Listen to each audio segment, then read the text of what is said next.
scientific method Oh, I cannot sent justify Rush the scientific method. a link to Therefore, it, it too. I need to do a itself video is with a Rush. dogmatic religious presupposition.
All right, welcome. We are live.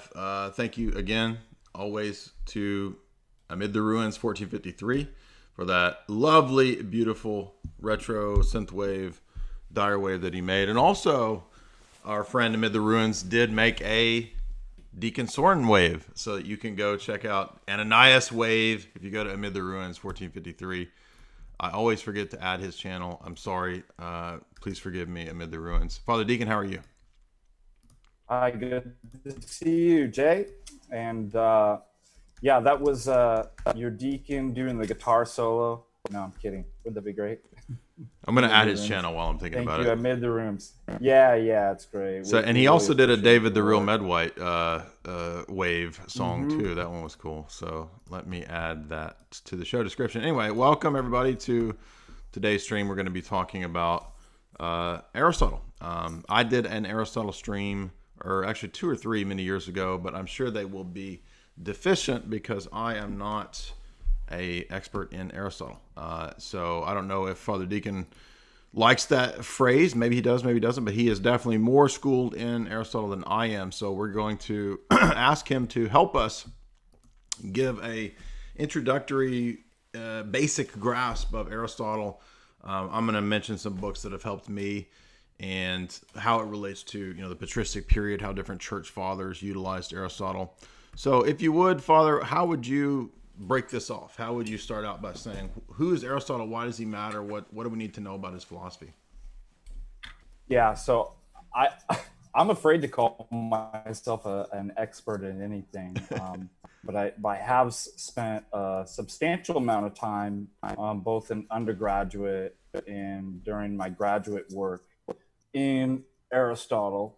And so obviously Aristotle was I think born in 384 BC and lived till about 322. He came from an elite family from Stagirrea, Greece.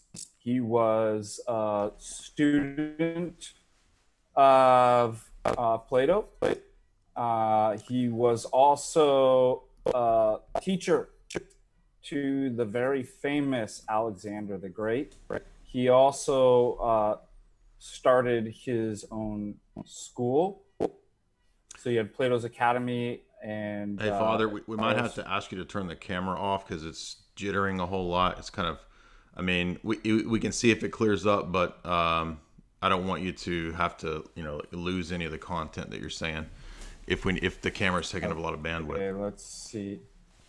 I mean, we could keep trying for a little bit longer, or see what you think. Let's just see here. Where is my camera shut off? If you look at Zoom, I think down there, I think stop video will allow you to just stop the camera, and I think you'll just be audio. So if I just press stop, I think video. so. Yeah. Let me know if it. Let's try to go. Just okay, go ahead. I'll let you know if it keeps doing it. Yeah, and then we can just stop the video.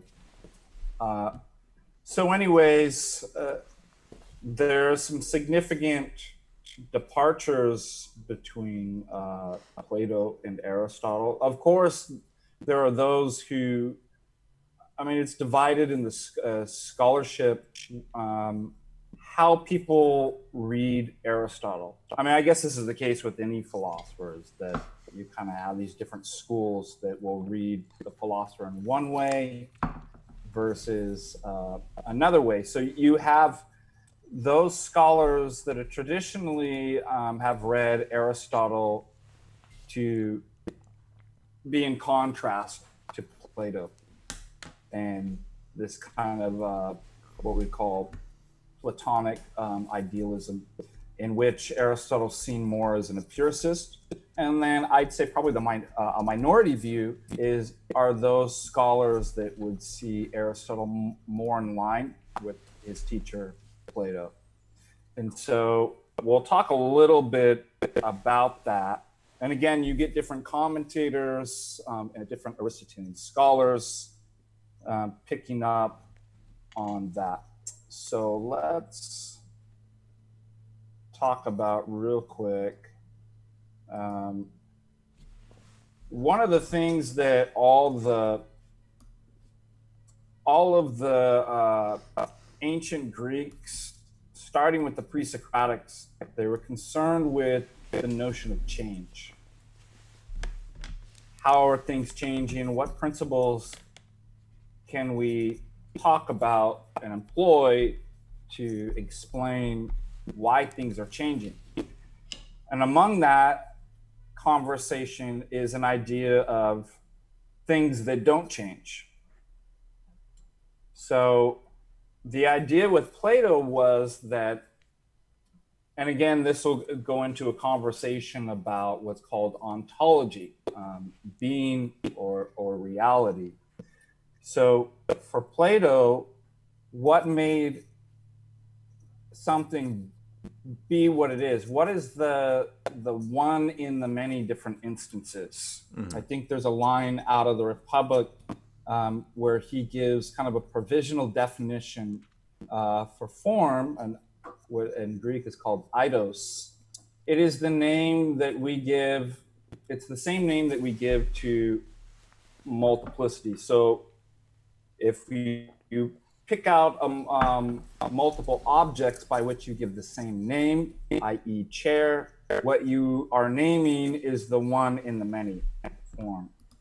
Now, the sort of metaphysics that Plato couched that in is the realm of the real is abstract, uncreated, eternal, transcendent, unchanging, and one. So what Plato would say, and it's also a cause. So Plato really understood the forms as causes. And the idea here is that if you looked at different flowers or chairs, you see things that are different, but there's something that's the same. So there must be some real thing that's the cause of all of those being the same, and that would be the form. And it's transcendent. So it's not actually located in the material, but it's the cause of whatever form of reality the material has. Obviously a lesser form because it's changing. So Plato immediately identifies the material world is illusory, changing, unintelligible. And what is real and permanent and what is immutable and changing are forms. Aristotle is going to agree with that. The difference is that Aristotle is going to be more of an empiricist and locate these within empirical things. So the idea, yeah, go ahead. Well, I was just going to add that this is important because this will be picked up in the Orthodox tradition through St. Maximus, who will take the notions of universals and this kind of stuff, and without denying that they are, in a sense, eternal in the mind of God, ultimately they apply to the created realm. And so he will actually immanentize much in the same way that Aristotle does, in contrast to Plato. Right. So there's a whole conversation about substance as well. So there's a whole host of different words that we need to talk about. But let's first go back to the talk about change. How do we explain change? And this is going to relate to knowledge as well, because it goes back to, if you think about what Heraclitus identified, is that everything's in flux. Maybe in different degrees, the way that a mountain changes is a lot slower than, let's say, water running through a river or something like that. But the idea is that everything's changing, and a unique problem comes with that. Heraclitus says you can't step in the same river twice. And then I think a student of his says you can't even, well, if we're going to carry this through, you can't even step in it once. And the idea here is that in the analogy, that the world is constantly moving and changing. And the stepping in the river is your attempt to name or know the reality. But the problem is, in order to have knowledge, I'll take a pretty straightforward mathematical example. 1 + 1 is 2. We could say that we would know that only if tomorrow it's not going to change to be 5 and then 7. There's an idea of a sort of grasping something in permanence when we say that we know something. Whereas doxa, or belief or opinion, is constantly changing. Knowledge, you're supposed to grasp something that doesn't change. So the problem is, well, what if everything's changing? Everything changes. That's Kathy Tricoli, the one-hit wonder. We can't know anything. And so this obviously is taken up by Plato, who's going to agree and just associate change with the material world as being unintelligible, constantly changing. But the realm of the real, the unchanging, the permanent would be the transcendent forms. And Plato's going to identify that as substance. And Aristotle's going to take a little bit different view with that. He's, again, substance is going to be what's described in his hylomorphic theory. Those are two Greek terms, highly matter, morphe, or eidos form. And so what makes a substance is not an abstract, transcendent, eternal form, but this particular thing here, which Aristotle calls in Greek tototi, this particular thing, that substance is a composite of form and matter. Okay, so all good so far on that? So we have, again, the empiricist turn from the sort of idealism and primacy of the abstract realm from Plato. And then we have the emphasis on the here and the now in terms of the particulars, and that universals, we could say, in this system are ultimately just kind of a series or a collection of universals. I mean, particulars, and that not that they're nominalistic, but they really do possess this essence. But we've immanentized the essence that Plato had abstracted. Yeah, and we'll talk after I kind of explain this a little bit further. We can talk about the status that Aristotle gives for universals, because, like you said, he's not going to have the Platonic idealism, but he's not going to be a nominalist too. So he gives some type of real ontological status to universals, but kind of in a strange way that exist only in the mind. But he's not a nominalist. So I guess it's kind of a third way. But two important concepts in order to explain change, in which Aristotle brings in to his works, is energeia, activity or actuality, and dunamis, potency, power. And what he does with that is that he associates actuality with what is, or activity. And there's various different senses. I'm not going to go too deep in this. Dr. David Bradshaw's book, Aristotle East and West, would be a text that I recommend if you want to go further into the nuances of dunamis and actuality and energeia. That's a great book too. But for now, let's just talk about that actuality or being is associated with form. So here we have a commonality between Plato and Aristotle. And potency is in the realm of, is associated with becoming, dunamis. Now what's unique is that Aristotle puts actuality or being with form, and potency or becoming with matter. So the idea here is that matter always kind of has a disposition or a potency to become a such and such. And that something can only become a such and such actually if there's something that actually makes that.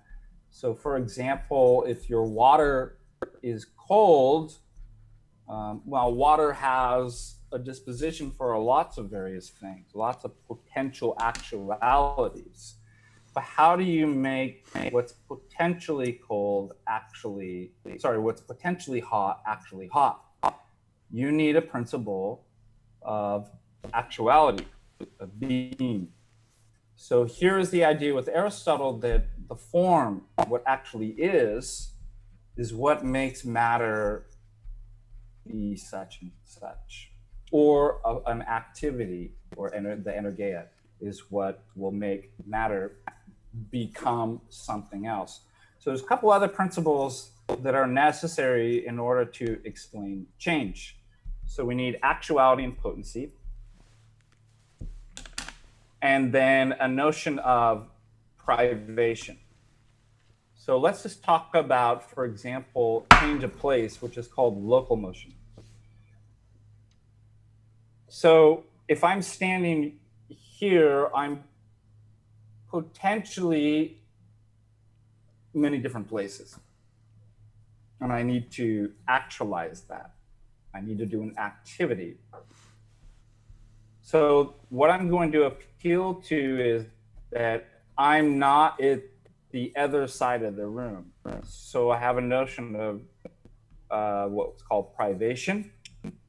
And furthermore, I need to have a potency. So not only am I not at the other side of the room, I have a power to, or a potency to be at the other side of the room. So how do we explain change?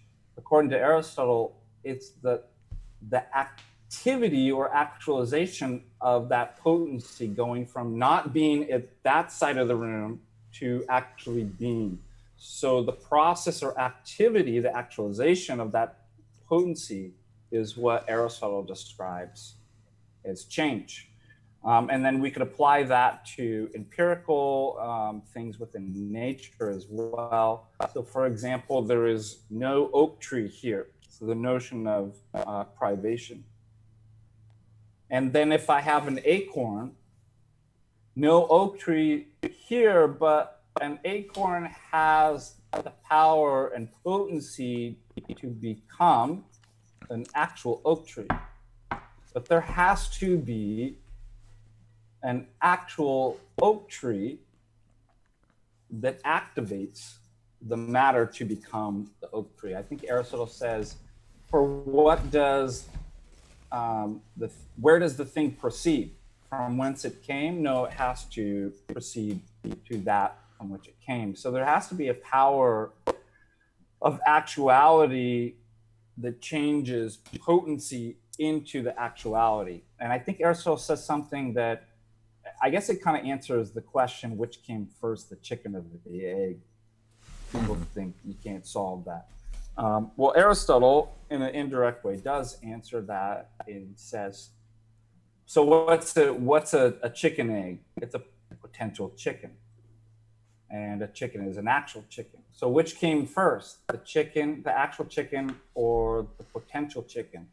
Well, Aristotle says, in order of time, potency is always first. So I have a potency to what comes first? My potential to be at the other side of the room. But potency is a relative term and does not derive its meaning simply within itself, but that which is defined to actually be. So in this case, it would be, how could I be potentially at the other side of the room if there wasn't actually in the other side of the room to potentially be there? So Aristotle says, yes, in order of time, the potency is always first. A potency to become, but in the real order of things, actuality is primary and first. That's why he says in nature, when the thing is developing, what is it developing into? That from which it came, the egg, or that which it'll become? And if there is no ontology of what it's to become, then obviously it can't become that thing. I don't know if that makes sense to you, but in that sense, it would, the chicken and the egg scenario, in order of time, the egg comes first, but in the real order of affairs, there must be a chicken for the egg to grow into. So we've just explicated, just to sum up real quick, we talked about what form is an eidos. It's what makes something real, both in Plato's sense and Aristotle. It's what, when you understand something, that's what it's intelligible, is the form, that's what you understand. It's associated with being. So the form of a triangle, a three-sided geometrical figure, that's actually what is a triangle, not what's kind of like a triangle. So we're naming the form there. We talked about that. What Aristotle does, though, is that he locates the forms within matter. So you'll never find matter without some particular form, and you never find form without some particular matter. We talked about energeia, activity, actuality, and associated that with being and form. Eidos, potency, dunamis, and potency is becoming, and that's associated with matter. So we talked about Aristotle's notion of change, 3 principles that are needed. You need privation, if something is not. Then we need potency and actuality, so that we define change now in the Aristotelian terms is the actualization of some potency. So any questions so far before we move on? Well, we may. Do you want me to look at the super chats and see? Yeah, I don't mind. Yeah, I mean, we can always do super chats as we go. I'm trying not to go. I'm trying to go not too deep into this, but even at this level, it can be quite right. difficult. Yeah. So we want to stress that the original question, my notes that I took while you were talking, the original question of the pre-Socratics is about permanence and change. Questions about how do we look for like an ultimate principle that sort of unifies everything. Plato focused, of course, on the ideal realm. The ideas are abstracted. They're perfect. They have a higher ontological status, and they're also causal, as you said. Forms are real in Aristotle's view, but they are immanent, so they're immanentized.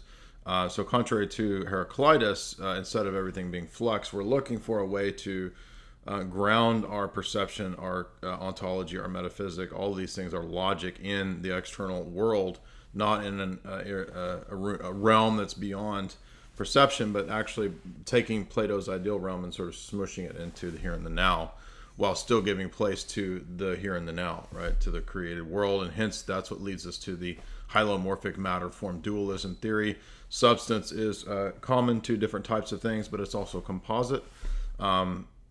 Aristotle's key terms here in this relationship are energeia, activity, dunamis in terms of act and potency. And then you said that activity is what, I don't know what my note means there. Actually, I don't know what I meant. Matter, potency, only a substance when it has form. So you'll never find form without matter, and you'll never find matter without form. So it's always instantiated. And then form is what makes matter be what it is. Great. Yeah. Perfect. Good summary so far. So let's see if we have some questions. Now, please, if you would, guys, you can always ask super chats on whatever you want, but preferably we want to be learning the basics of Aristotle here. So these questions hopefully should be relevant to Aristotle. But so we got our Greek named friend here for $50 in Mexico cash or Greek cash. I don't know what MXs are. I guess those are Greek, but he says, I supported with the super chat because I was told to. Well, thank you. That's what we want. We want automaton, mindless drones here that just send their money when we command it. So thank you. Much appreciated. Daniel Thorson, $5. Jay, I'm a Christian, but I'm curious, why doesn't God reveal himself or make his existence more obvious, since this is an argument used by atheists? Well, if you read Romans 1, God has made his existence obvious. And in fact, the reason that we don't recognize and interpret the world correctly is because of the fall. And so even Jesus notes when the Pharisees asked this very question, they say, do something miraculous and we'll believe you. And Jesus says, even if one were to rise from the dead, you still would not believe, because if you don't believe Moses and the prophets and the predictions, you're not going to believe even if one rises from the dead or if he does a miracle. So that's the way I would answer that. The Orthodox Study Bible, so into the further $5. Orthodox Study Bible link on your site is broken.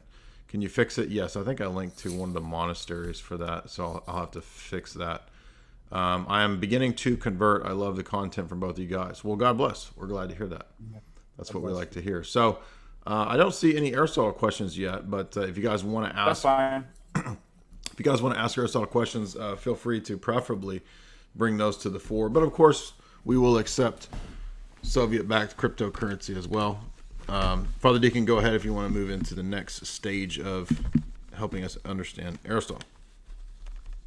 So let's start, because I'm going to talk about substance a bit further.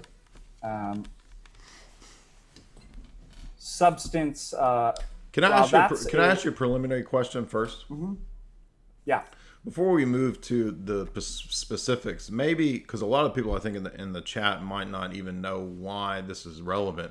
What would you say to somebody who says, "Look, why do we need to know what Aristotle says? Don't we just need to read the Church Fathers or the Bible? I mean, what do we really need to know all this philosophy stuff? Why does it matter what Aristotle says?"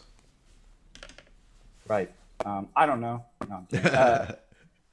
So the idea is that the fathers, I mean, you have to remember the way that the university and education, the classical education system is very different than what we have today. You have a classical kind of liberal arts education. So for those church fathers, especially within apologetics and writing theological works, all of them were classically trained in the liberal arts. And what that includes was a mastery of logic, Aristotle's logic. Here's my Aristotle, by the way.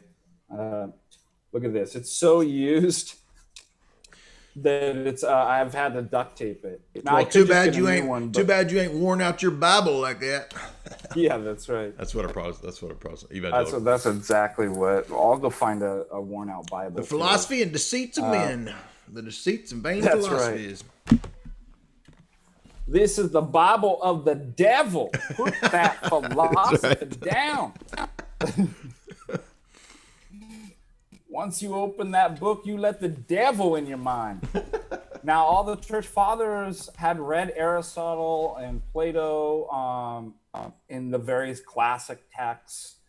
And so they're also they're speaking the Greek language as well. And so the terms that the Greek fathers are using are all going to be used, be found in the philosophy of Aristotle and Plato and the other Greek philosophers as well. Now, that's not to say that they're Platonists, Neoplatonists, right, or Aristotelian. But again, this is a whole culture that's saturated with Greek identity, Greek culture, Greek philosophy. And so they're going to be using those terms. And again, as we've talked before, oftentimes they'll start to give new meanings or a departure from, which isn't uncommon just for language to kind of evolve. If you look at the etymology of any word, you can trace it back, how that evolved to answer different practical needs in various historical situations that cause a kind of divergence from its original root meaning. Mm-hmm. So that's nothing to be surprised at. So why are we saying that it's important that one might want to actually study Aristotle and Plato and the ancient?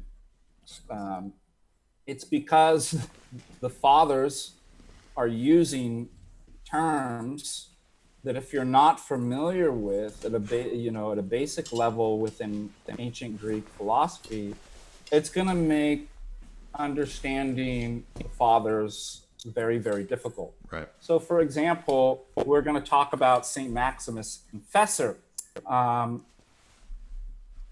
He's going to be using, as well as St. John of Damascus on the Orthodox faith, a lot of terms that people might not be familiar with, or they think they know, but they have a technical meaning and the history associated and tied back to philosophy. So I think it's important at higher level theology and patristics that in order to make sure that you're not going off in some crazy interpretation or misunderstanding, you need to know what those terms mean, the history, their usage within ancient Greek philosophy. Yeah, that's a great answer. Because that always balances, we see this over and over again, that people who haven't been trained in ancient Greek philosophy will pick up the patristics and the fathers and come up with all kinds of crazy or even heretical interpretations of the text. That could just be solved by just a cursory introductory level Greek philosophy course. Yeah, and as I've stressed to you in previous talks that we've done, I experienced this myself when I was really into Thomism and really into philosophy and doing undergrad and grad work at the time, and I was under the impression that these words, these terms, they're all synonymous. They mean the same thing. And that led me to making a lot of mistakes that now I regret, because I just assumed that, well, logos means logos, right? It always means that, without understanding that there is a lot of nuance. It's not a situation where you can just go to, a Greek dictionary, look up the word logos and, that's the dictionary says that's what it means. Therefore, I read this in some sort of one-dimensional, way across all the different texts. Yes. It's more nuanced than that. And one of the great things about grad school, which I'm not saying everybody needs to go to grad school, is that you will be exposed to how much you don't know. And when you're new to these topics, you don't know how much you don't know. And that's at least one great thing about grad school, is that it will force you to realize, man, there's a lot I don't know, even in every one of these areas, because it does get very specialized. I'm not saying necessarily specialization is ideal, but it's a reality of the complexity of the modern world. So there's a lot of specialization, and you do begin to learn that, oh, there's people who study their whole lives, just on, say, Aristotle's view of number, right? Or they spend their whole lives just on Heidegger's view of epistemology, right? I mean, it gets hyper specialized, and it's very precise. So yeah, I think you're dead on there. So let's talk a little bit about substance. Obviously, that's a Latin word, from stantia, standing, sub, under. Again, comes back to the question of the one and the many. I'm going to let you talk a little bit here. I'm going to have to change the light. It's too bright in here. So keep talking. I'm going to get more coffee. Yeah. If you looked at a bunch of different flowers on the surface, you notice they all look different. They have different shapes, sizes, colors. But if we go back to the Platonic definition of form from Plato's Republic, that let's see if I can find it so I just don't mess it up.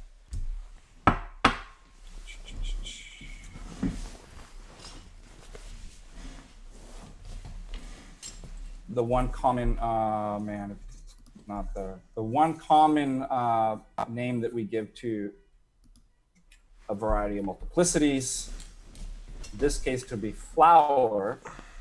And all the flowers look different, but what's standing under the one common among the many instances, would be the substance. Right. Substance, the real thing. And the idea there is that the material things can change. The colors can change. The sizes can change. So again, this is coming back to the issue of change. But it seems to be that there's something that doesn't change. It's the real. It's the substance. The ousia, which is the being what it is, the whatness. So it doesn't seem that, you could change the color of a flower or the size, and you still call the different instances flower. So there's something that doesn't change, something that's real. Now, I like this because you can use kind of a Platonic argument against the dyed-in-the-wool kind of staunch empiricist rank materialist empiricists, especially when it comes to issues of like God. Why would I believe in God or something that I can't? What do they say? The invisible sky fairy. So they've already set their criteria for reality and knowledge in this presupposition that I'm only going to accept as real and knowable the things that I can detect with my five senses. Empirical things. Now, if Plato were around, this is the sort of argument that he would give. Sort of like the Matrix to Neo. What is real? What was that scene? What do you call real? Oh, Morpheus. Morpheus, which, by the way, do you know Morpheus what is form. real? Right. Yeah. Most people don't realize that Hylomorphius is form. Hylomorphius. Do you know Aristotle? Do you know what is real? Welcome to the realm Welcome of to the real. Yeah, that's right. That's what he says. Yeah, it's all a bunch of Platonism. Yes, right up in the Matrix. Well, how would you just in kind of common sense distinguish between fantasy, fiction, illusion versus reality? One isn't. So fiction is not real. Reality is what is. So Plato would take that and say, well, empiricists, let's just say that you don't believe in things that you can't taste, touch, see, or smell, or hear. And you say because those aren't real. but I can't deny this, right? Because I touch it and there it is. But Plato is going, if you were here with the empiricists, the rank empiricists say, but take anything in the material world, when is it ever ising? When is it ever in this permanent state? So if you think about 1 + 1 is 2, we don't say like, oh, it's kind of close. It's going to get there. One day it's going to grow up to be 2. And then we'll have a 2-year-old birthday party for 1 + 1. We say it is, and then we expect that that's not going to change. There's this idea of permanence, and equality between 1 + 1 being identical is actually true. So if you look at anything in the material world, you never find it in a permanent state. It's like Heraclitus says, it's always changing from this to that. There's no tree out there 500 years ago, and then there's a seed that's not a tree, and then the tree grows, so it's never being a tree, an ideal tree. There's always something missing, and then it decays. And so the whole material world is like this, maybe in different speeds, rates of generation and corruption, but you will never find anything that ever is in the material world. So by definition, it doesn't make sense to say that the empirical data is what's real. That's because nothing ever is in the empirical world. It's always becoming something else. Mm-hmm. Notice here a dialectic that we saw that you noted from the very beginning with the pre-Socratics between being and becoming. And this is a constant dialectic that we'll see all the way through the history of Western philosophy. Just like the one in the many, this is actually an overlooked dialectic that Maximus actually covers between being and becoming. Yep. Exactly. Yeah. Also, how would you recognize that? Oh, so anyways, going back to the tree, and then I'll make that point. So trees come and go or are never ising. They're always coming in and out of existence. But the idea of tree, the eidos, the form, substance, that never changes. And by idea, he doesn't mean what you would in kind of common sense mean by idea. Oh, I have an idea, but it changed. An idea is a transcendent, true, eternal form. So typically what we would mean today by idea, Plato would call imagination or belief. So it's either an image that's constantly changing or a doxa, a belief, but that's not an idea. An idea is something that can't change. That's true by definition, eternal. Let me remind everybody too. The idea of truth. Let me remind everybody too, if you would, be sure and hit like. Thank you for all those likes we've got right now. Be sure and subscribe below, click the bell. And if you are so kind, do share and ask us super chats. I will, of course, be splitting these super chats with Father Deacon, so you can help us through doing that. If you have any questions about Aristotle, just wanted to throw that one out there and remind people, go ahead. Yeah, help us eat. Jay and I have been starving. We've been locked up in quarantine. We've exhausted all our funds. I've been doing nothing but koofing, koof all day long. All I do is koof because of COVID-19. So please send us so that we can get Beyond Burgers and plant-based fake meats to live our miserable existence. Send those to my Nigerian account. Yeah, we have a Nigerian email that you can link below, and we have a friend who's a prince. I actually work for Nigerian intelligence, and he will send you. All we need is $200 super chat. Yeah, and you're actually going to release our funds. You'll get a fat return too if you support us. Are there people who still fall for that? I bet there are. I bet they pray after the elderly, unfortunately. I don't know.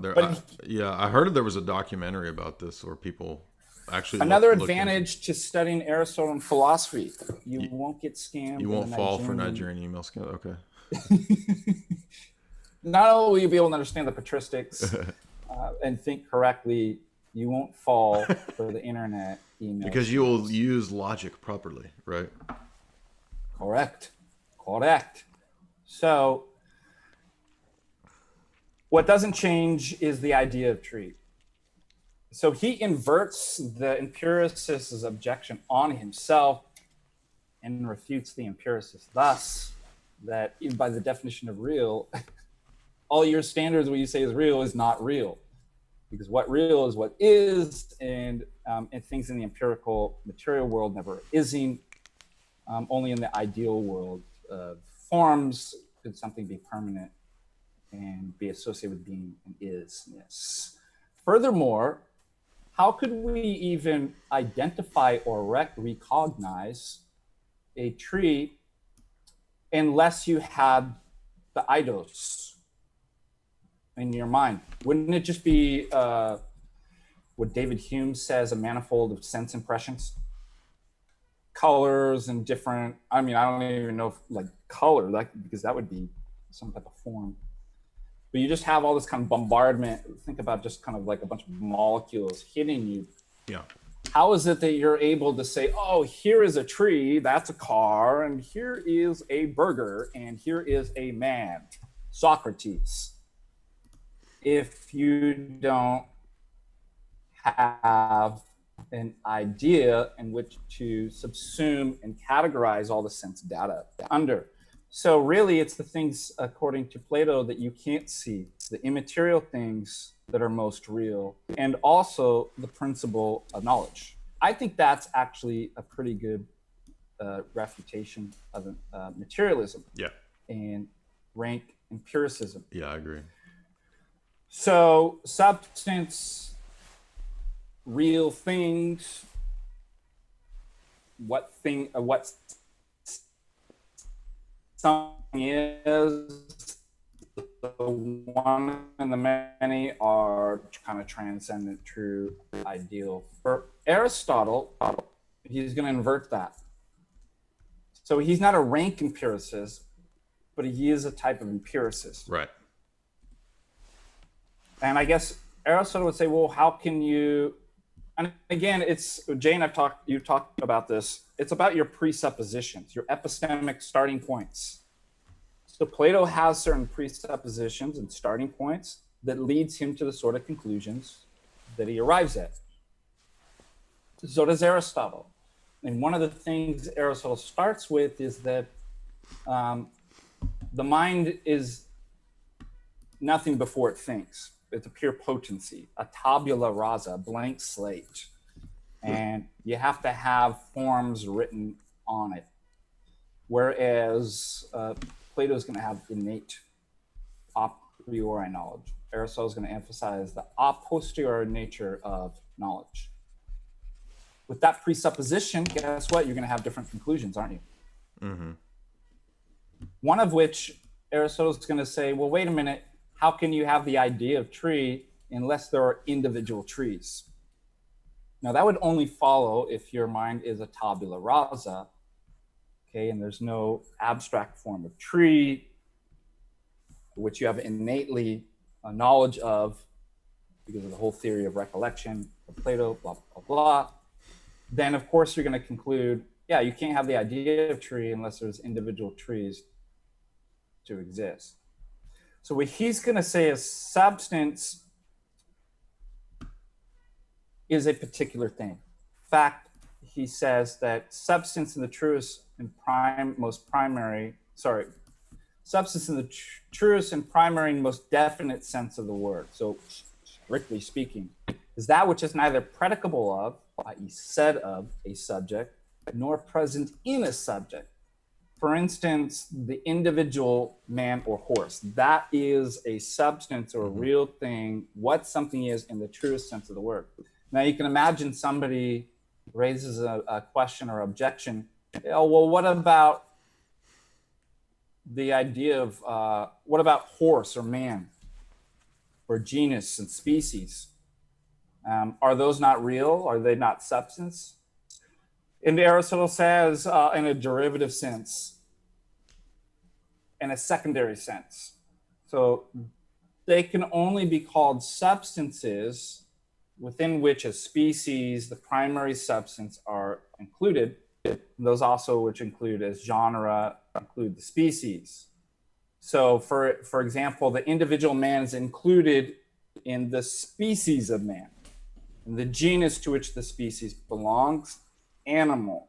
So we can talk about, Aristotle says, man or animal only as being substances in a secondary sense. So it's going back to how could you have man or animal if there wasn't individual men or individual animals? And we should, and let me ask you a question at this point, because so in Aristotle, it's important to see that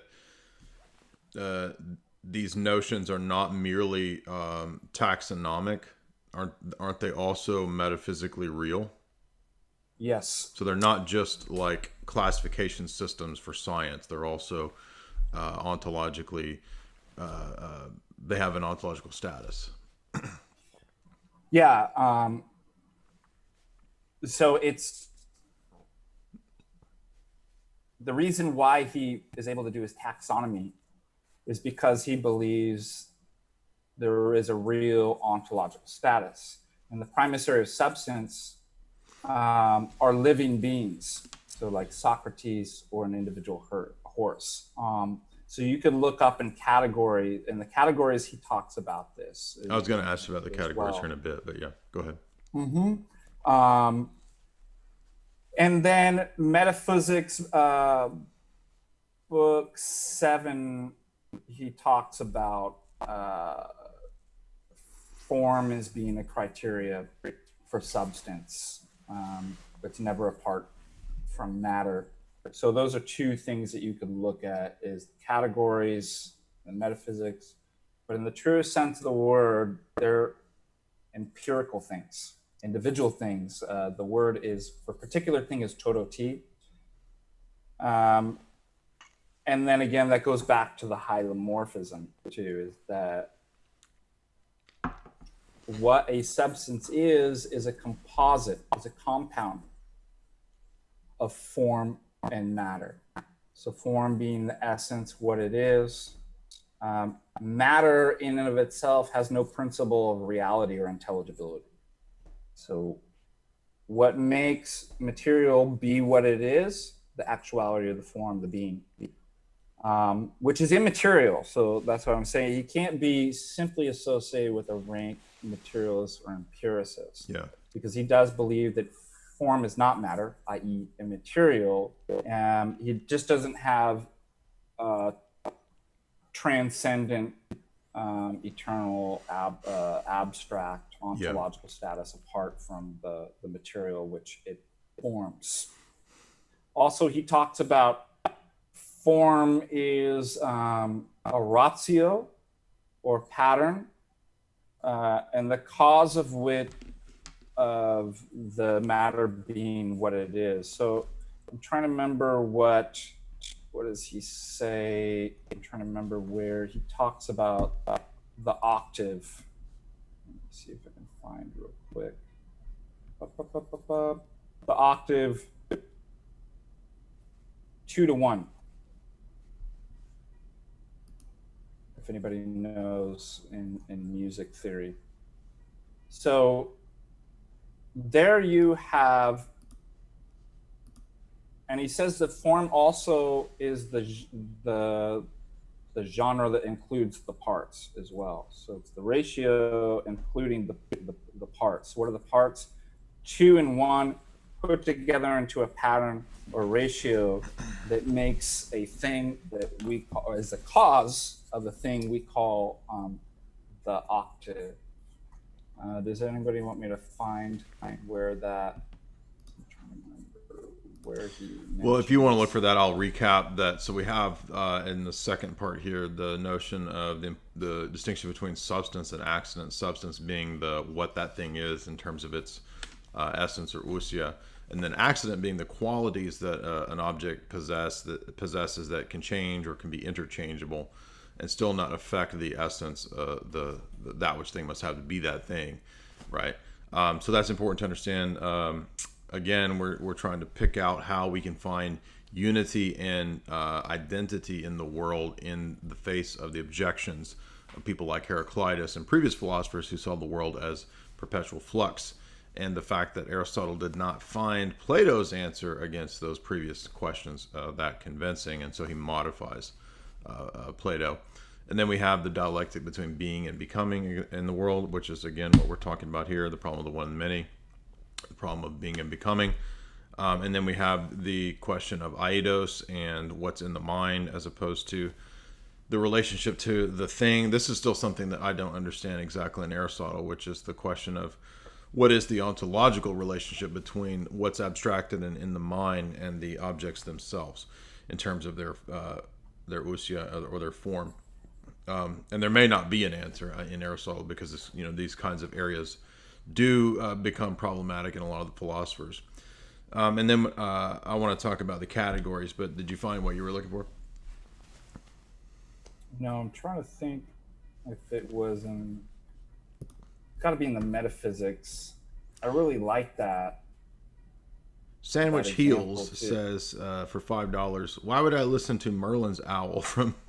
He is Aristotle from The Sword and the Stone. It's goofy, bro. No, I'm just kidding. He says, God bless you, Jay and Father Deacon Ananias. Well, thank you. We much appreciate your $5 there. And yes, I do remember the owl from Sword and the Stone. And I always liked Merlin's library. He has this turret that's just it's nothing but like a giant library. I thought that was cool when I was a kid. And now I have the turret. I don't have the beard. Father Deacon's got the beard. It's not all white yet, but as he ages, it may turn white. As I advance in my wisdom, it'll... do you know why... You guys want to hear a joke? So yes. This is my response to anybody who said, why do you have a beard? Because I'm not a baby or a lady. That's why.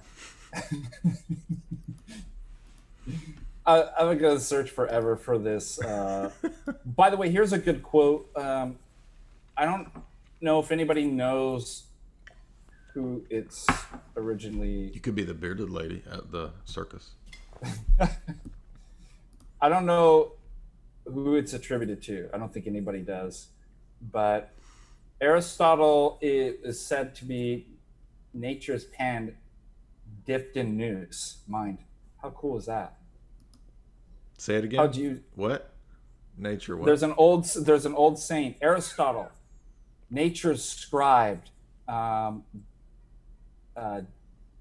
dipped in mind. Cool. I do like that. Yeah. Whose pen is dipped in mind or something like that. I'm trying to remember the... Okay, so let's talk about... Where did we leave off?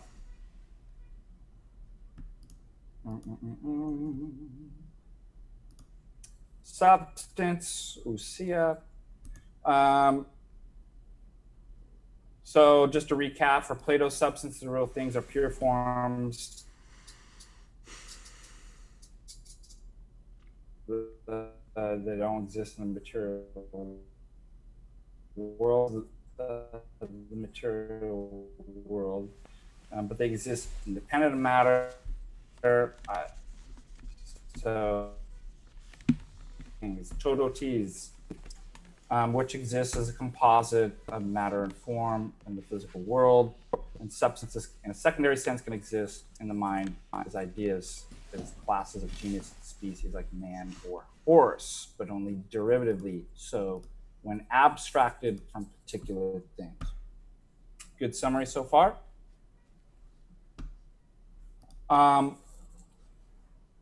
What is interesting about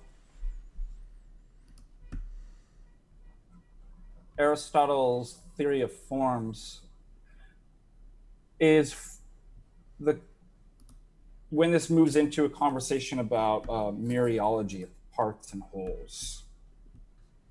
Because I imagine people are wondering what makes, when we look around the empirical world, what makes something a thing, a unity, and not merely a heap of parts? For example, if I had a bunch of Legos and I poured them out, and I'm like, look at my beautiful creation. And you say, what creation? There's nothing, what is it? It's just a bunch of pieces and parts. But then what happens If you were if you were in the modern art world, you would probably be making a lot of money if you did that. Yeah. What was my wife and I were watching my three sons. So I won't watch modern TV. We watch MeTV, the old Andy Griffith show, and they've got the Twilight Zones. My three sons, and then the old grandfather spilled a bunch of paint on something, and of course this college girl who's dating the eldest son, and she's obviously had some philosophy classes or something like that, comes in. She's like, oh, that's so interesting. She's like, stupid interpretation. She's like, it's reminiscent of Pollock and right. And then they bring up that it's like the non-falsification theory in pseudoscience, because then they bring up, they're like, well, he did that on accident. He's like, and she says, some of the best art is done in accident. Yeah. And I'm like, it's hilarious. So that reminds me of, so assuming we're not doing postmodern art and accidentalism, there's nothing there other than parts. But now what if I take an idea, an eidos, a form in my mind, and I construct it into something, and I ask you, well, what is it? What makes this thing be a todo T, something particular, and not simply a mere heap? There's some sort of principle of unity that's bringing all those parts together. And that is the eidos, the form and the idea. So you've now taken the material parts and you've changed it. So this becomes an important conversation within Aristotle's theory of change too. That matter is what underlies the change. So obviously the parts, the material, i.e. the parts, can take on forms. That's going to be really important. But then form becomes a principle of unity, so that we can actually say what something is, and it's not merely a heap. And then that can form the definition of an essence of what something is, and the classes, which include it, and the parts included.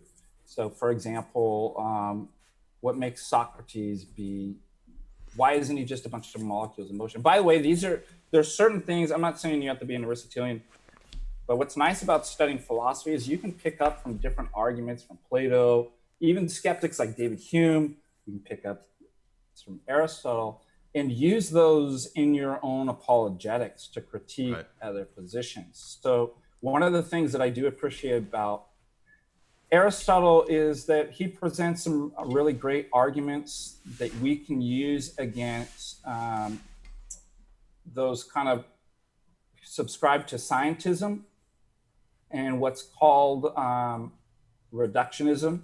So how many times have you heard this? Oh man, you're nothing but molecules in motion. Yeah. That's all you are. Right. Love, that's just illusory, man. That's just dopamine. Yeah, right? It's trying to reduce higher level phenomena to, for some reason, they think that this ontological priority is in the parts at the lowest level that you can't even see, which is kind of counterintuitive.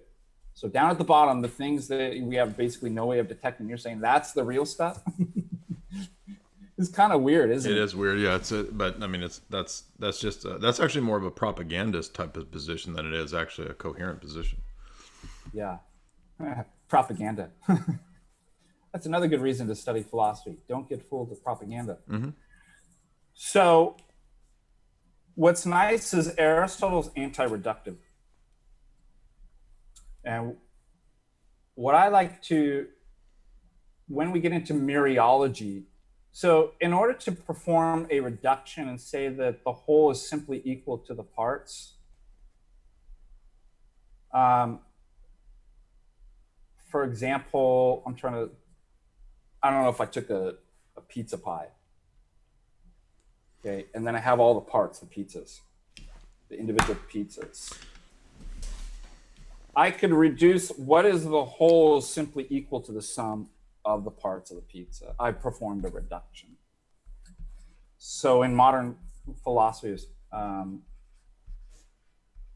and mind, in science, you have these attempts to reduce whatever you would call the whole, the human person, the plant, the animal, this higher level phenomenon to, well, it's just simply the lowest level parts, and that's it. Form, the way Aristotle uses it, is going to actually give us an argument that you could use against the reductionists. Well, Aristotle always is known for making distinctions. In a way, yes, in a way, no. And remember, every substance is a composite of material parts, but what makes material parts be one thing and not merely heat is the form. So if you had, and he uses the example of B and A and then the consonant ba, but I'll use for modern purposes H2O, so water and its parts, 2 hydrogens and oxygen. So is water, H2O, simply the sum of the parts? 2 hydrogens and 2 oxygens. Well, in a way, materially, yes. Why? Because I'm not going to find anything on the left-hand side of the equation, i.e. H2O, materially, than I don't find on the right-hand side, 2 hydrogens and oxygen, so my equation balances. But how do you, what's the counterexample for refuting reductionism? Yeah, but the whole's greater than the sum of the parts. If you can find something new that the parts don't have, then the whole's greater than the parts. So when 2 hydrogens come together with an oxygen, now is a unity, and you have a substantial change, you have water, you have a whole that's possessing properties like liquidity, I mean, if you brought the temperature down, solidity, that, guess what, atoms, gas atoms don't have, right? Gas atoms don't have the property of liquidity or solidity by definition. And so you have something new. You have a principle of unity. You have a form which we would call water that's more than simple the sum of the parts. Now that's just the level of the chemical level. Can you imagine as you go up through the biological level, the animal level, and the human level, how much more so that the whole person or the whole animal simply cannot be reduced to the material parts? So it's a great anti-reductive argument. And that's something that Aristotle's thinking about as a biologist, is that, again, what makes this thing be what it is and not simply a sum of parts? The form. The form will always include the parts because he doesn't think that form exists apart from matter, highly. But matter doesn't have an intrinsic property of realness or unity or intelligibility. So form must be the principle of that, which is what it is. Matter is what underlies the different change and can receive form. Questions about that? So I think that's kind of cool.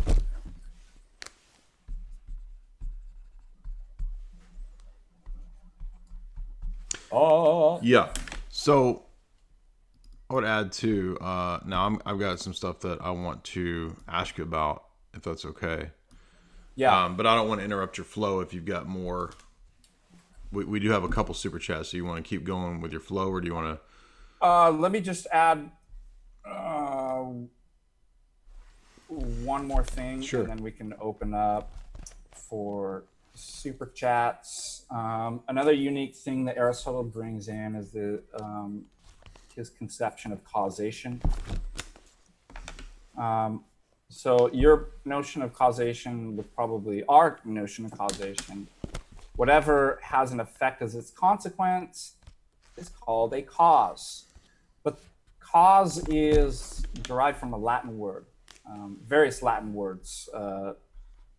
in etymology, like causa, casus, the verb cadere, which means to fall, and what means that which brings it about, that something turns out a result in such and such a way.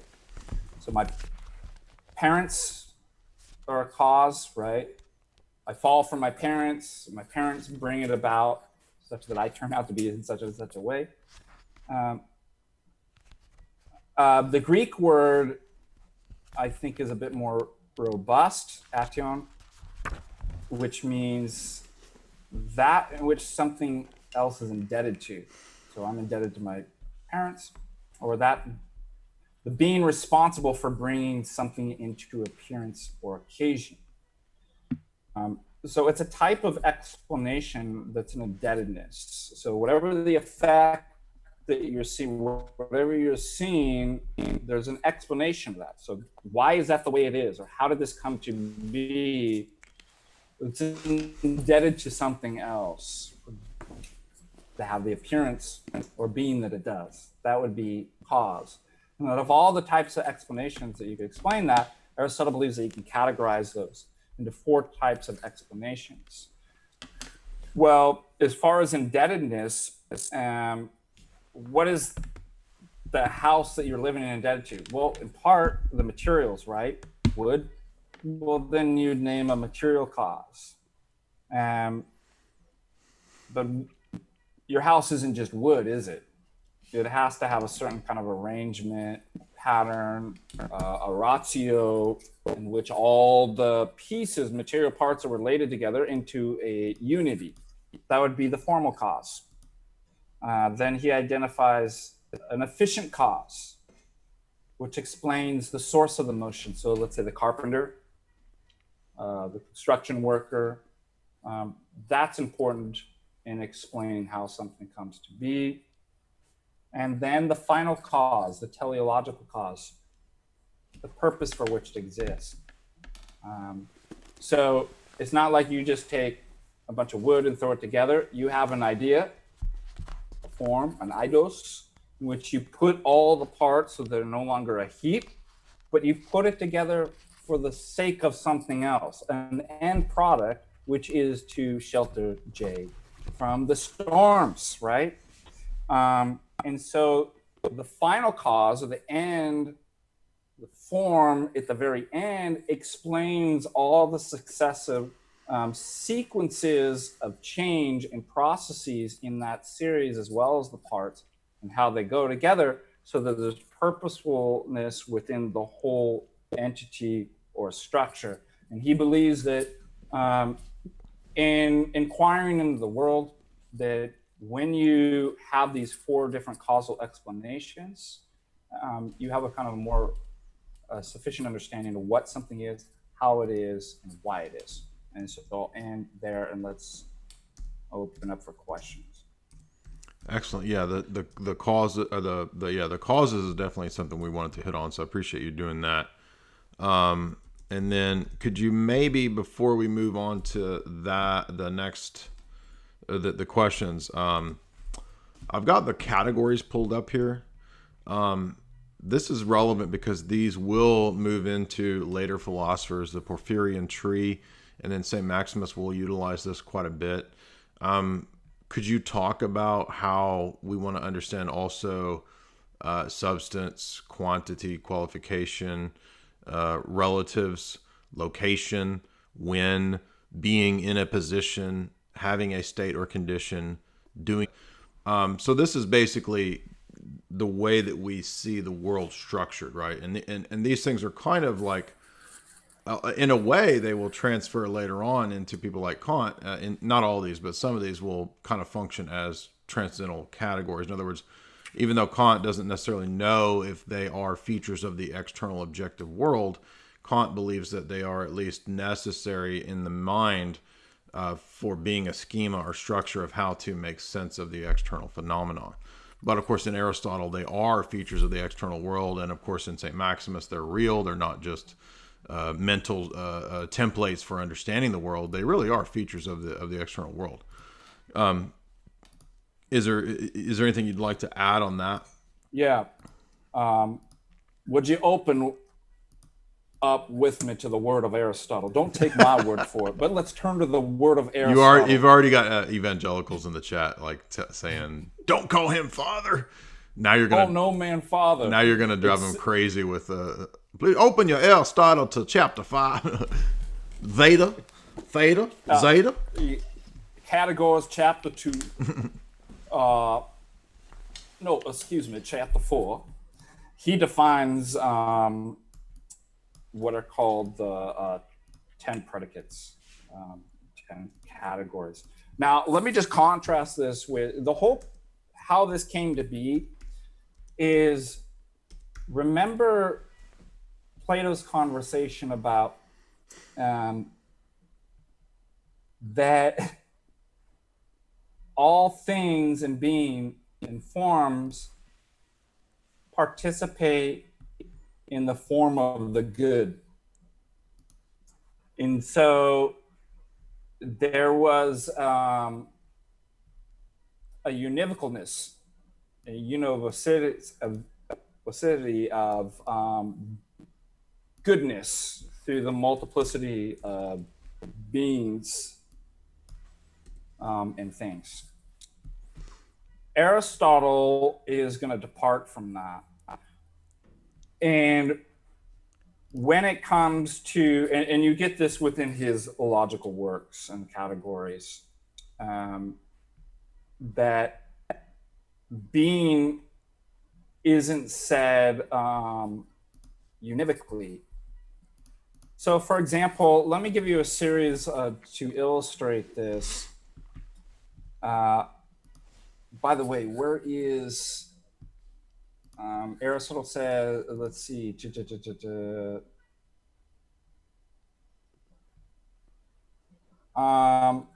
Plato's wrong to assume that goodness is something universal, common to all good things as a single.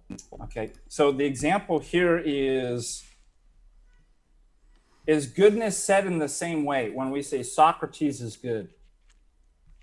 A steak is good.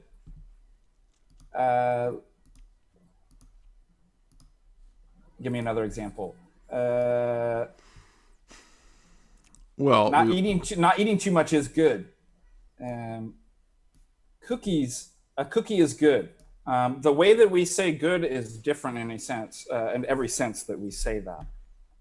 And so, even if we say like Socrates is a virtuous person, this form of government is a just, or this legal theory is just, is not the same way. I know you and I have dealt with this too. The way that we talk about evidence and things is not univocal and said in the same way. Yeah, like, right. Remember the cookies in the pantry fallacy? Right. Let me, I need to use the potty really quick. I got to whiz, so keep talking. I'll be right back.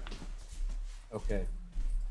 So Aristotle says that being is said equivocally. So univocal voces, right?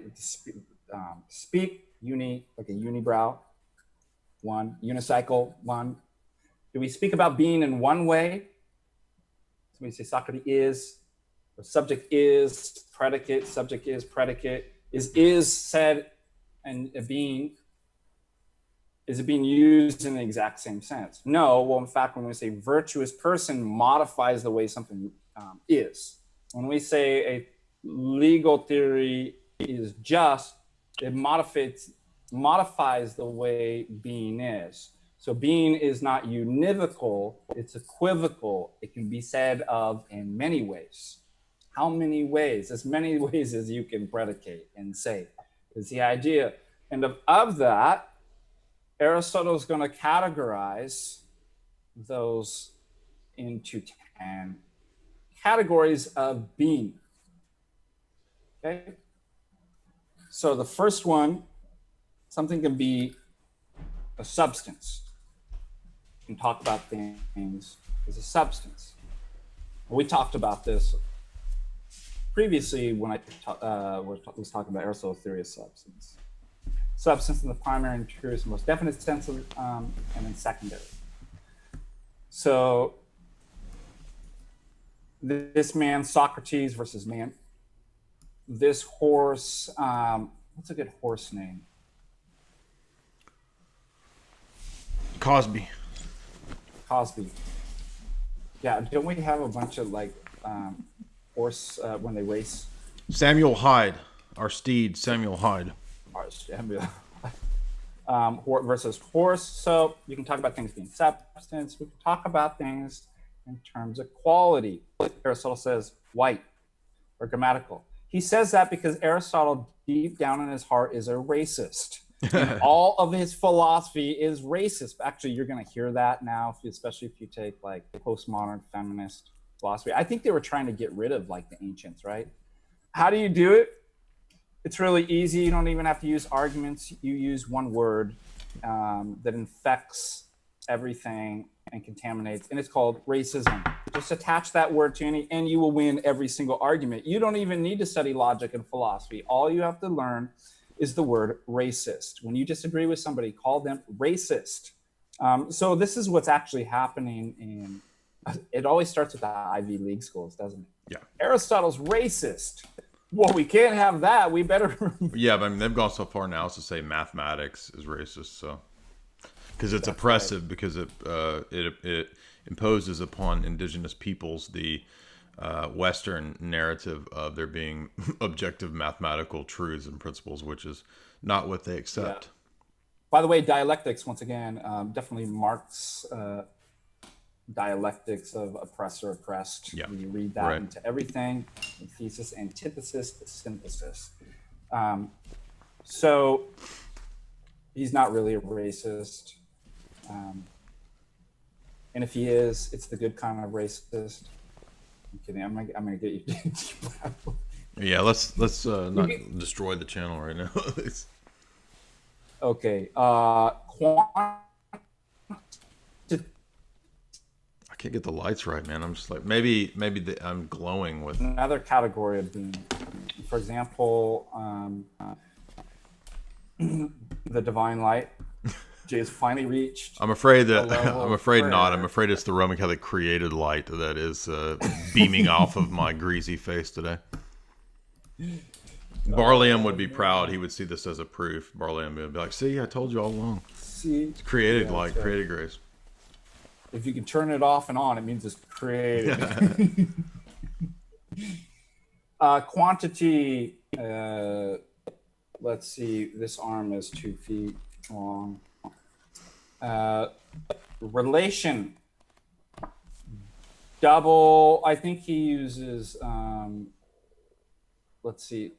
So relation could also be father, son.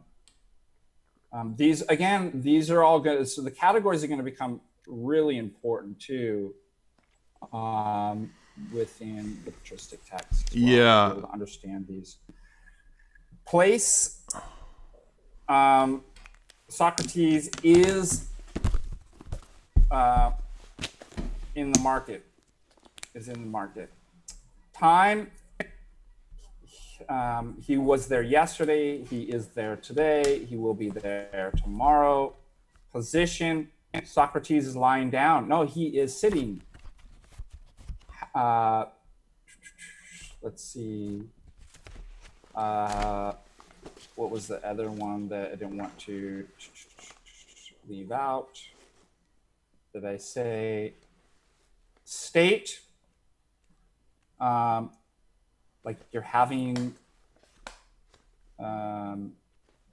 you have shoes on, as a state. Mm-hmm. You could also be shoeless, being tired. Shoeless Joe Jackson. Yeah. There's Action Jackson category. So you're cutting and you're burning, assuming you're a surgeon and not a psychopath. And then affection. I'm being cut. I'm being burnt. Doctor. Yes, I am the one acting. Okay, so those are all the different ways that we can talk about being. And as you mentioned too, the famous Aristotelian logician Porphyry as well picks up on that, and Aristotle's categories and the Porphyrian tree have become something important. So, and that's going to be important when we get into the depth of Maximus, because Maximus will pick up on all of these topics, and he will fluidly move in and out of Porphyry, Plotinus, Aristotle, Plato, taking and rejecting areas on the basis of what's true and what's false, ultimately judging it not on random philosophy standards or made up standards, but on revealed standards. What's consistent with Scripture and the Orthodox faith. By the way, I should say too that Aristotle is the founder of deductive logic. Very important. Absolutely. Could I add something? Hello? Can you restate that? You cut out. He created Aristotle created the system that's known as deductive logic. And you'll find this in his logical. And this is important because remember that many church fathers are trained in Aristotelian logic. St. Gregory of Palamas was trained in Aristotelian logic. St. Maximus, he's part of the imperial court in terms of philosophers and teachers. So he also is trained in all these topics as well. That's at the beginning of the introduction of the Tolleson dissertation. But one thing I'd like to add at this point is the topic, because I know a lot of times we get evangelicals and we'll get people who listen, or even people within Orthodoxy who have maybe a pietistic bent, and they'll say, this doesn't matter. None of this stuff matters because all I need is to go to, now if you're in the evangelical world, you're going to say, I just need me and my Bible and my, and whatever Jesus tells me in the Bible. I don't need all this philosophy. Or if you're in the pietistic realm of so-called Orthodoxy, you say, we don't do philosophy and all that stuff. We do just pure weird mysticism. Those are mistaken ideas, and let me explain why. If we look at the New Testament, now I think every one of these, there might be one or two I'm not positive on, but I'm going on old notes that I took in my Pelican book that I'm going to recommend here in a minute. That's a really good introduction to this topic. So all of these terms are words, that are going to be used in the period of the New Testament and the early church. So I think every one of these is in some form or variation in Scripture, either in the Septuagint or in the New Testament. So what you'll start to realize is that you can't really escape this stuff by saying, if you're an evangelical, I'm just going to go by what the Bible talks about. I'm not interested in that stuff. Because guess what? All these ideas are in the New Testament. Okay. Now, they aren't exactly the same in the New Testament as the way that they might get explicated 400 or 500 centuries later. But there will be debate about the usage of those terms in the New Testament. So, for example, in relationship to the triad or the Trinity, the relationship of the person of the Father to the Son or to the Spirit, right? Generation and procession. These are terms that will come up in the New Testament that will relate to centuries of discussion and debate about what those things mean. Ousia, right? Paul uses this term in the New Testament in specific ways. Hypostasis will be used in the New Testament, which will eventually become a specific notion of subject in terms of who the subject in different personal relations is, whether in the God. Right, arche is next up here. Yeah, arche, the Father being the arche and cause of the Godhead. Icon, this will be used of the Father. The Son is the direct icon of the Father's hypostasis.